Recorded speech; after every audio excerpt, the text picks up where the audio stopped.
everyone, and welcome back to my channel. My name is Azzura and I hope this video finds you well. If you are new to this place, please consider subscribing. And to all my returning subscribers, welcome back and thank you so much. So before I start the video, I just need some help, and I would really appreciate if someone or some people can help me identify something. You know, most of the time when I'm doing my videos and I'm standing, I just want to decorate this shelf with some little things just to make the background interesting. But I've had this thing for quite a while and I'm not too sure what it's actually used for.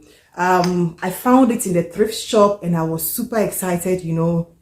I really love thrifting when it comes to these trinkets and small vases and those kind of things. So when I found it, I was like, it's nice, but I'm not too sure what it's used for. Sometimes I get the impression that it's one of those things that when people are cremated, they put the ashes in it. I don't know. And other times too, I just feel like because it has a lid, it is not like a vase or a vase. I'm not too sure, but it says made in Japan and it is Goldie Marie hand painted. I'm not too sure what it's used for, but I guess I have a feeling, I guess have this funny thing that sometimes when you watch shows like the Antique Road Show and then someone pops up something interesting and go like, oh, my grandmother gave it to me, or a friend, or I thrifted it, and then they evaluate it and find out it's worth like thousands of dollars. So I guess have this funny feeling that probably whenever I'm thrifting, I just have that let me just pick this thing. You never know, I might end up getting some huge sum of money from somewhere because it's might probably worth some thousands of dollars. So I don't know if someone can really help me find out what this is. I guess love it. I guess use it as decor, but I'm just a little curious. Some of the most interesting videos for me to watch in terms of fragrance reviews is when people are doing the declutters and show me your dents and how far they've gone with their fragrances to indicate which ones they love, or otherwise.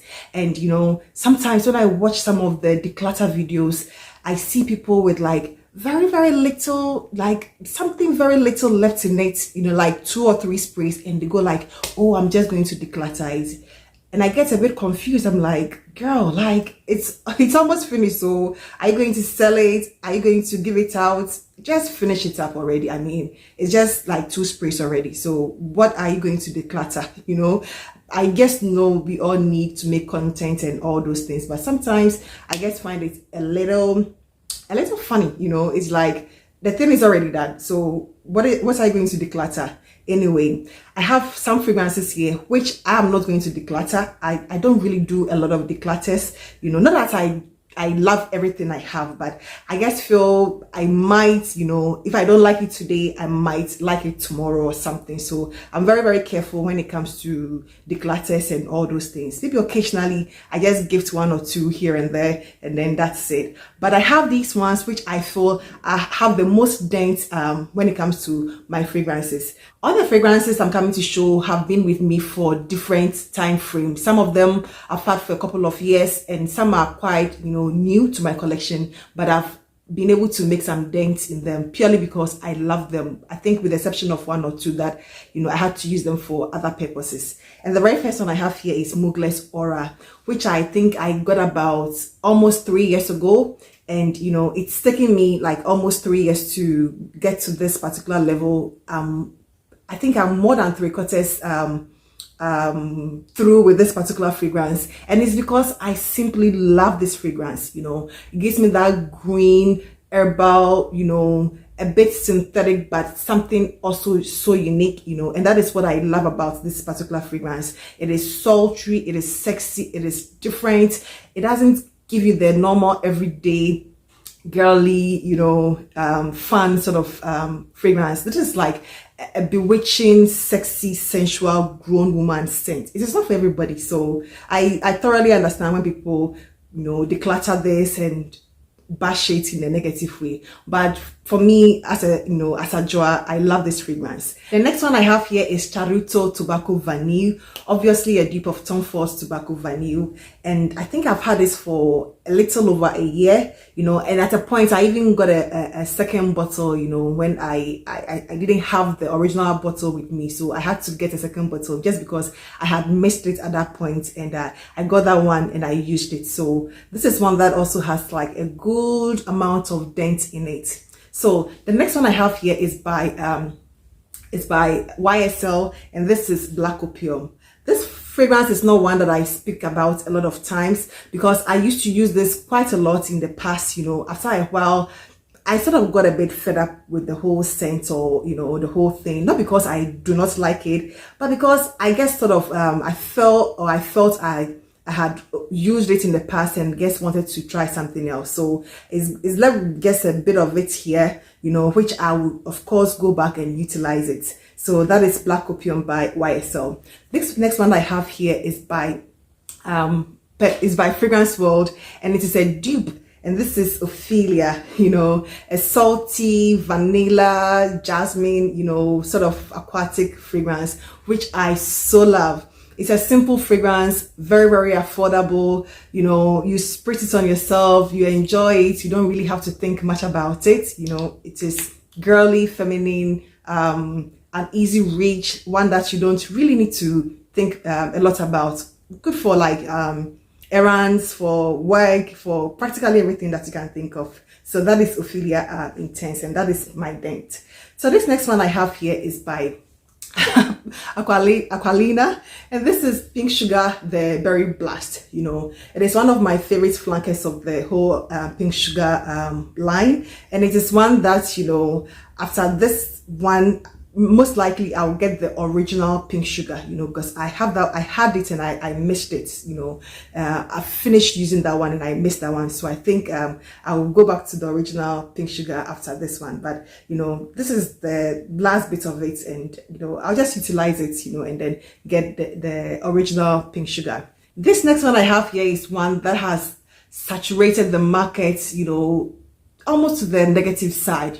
Everybody has this, everybody has used this at one point in their fragrance journey, especially if you love Middle Eastern fragrances. And this is Barrakat, the OG of all OG dupes when it comes to Baccarat Rouge. I think I bought the original version. No, I bought the original bottle some time back, and that was my first introduction to the whole Baccarat Rouge dupe. And when I bought it, I really didn't get the hype. I didn't like it. So I gave it to a friend, and about 2 weeks later, I was like, you know what? I think I want to give this fragrance another chance. And I got this particular bottle, and I used it for a while, but after some time, I guess realized it is not really something that I enjoy. I have other dupes which I much prefer over this Barrakat, by Fragrance World, but it's one that I used to use it as a room spray, and that accounts for the dent that this one has. The dent is not because I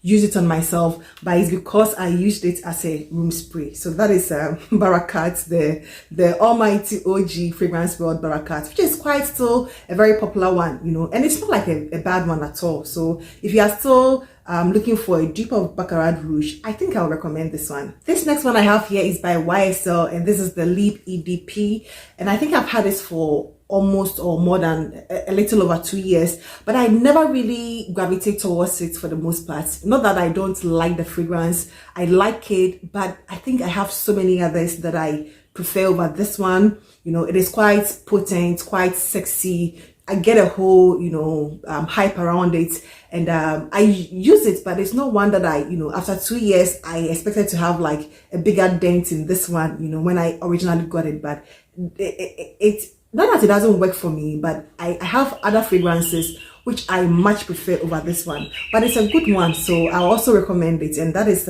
my little, I think it's quite a decent dent that I have in this particular one.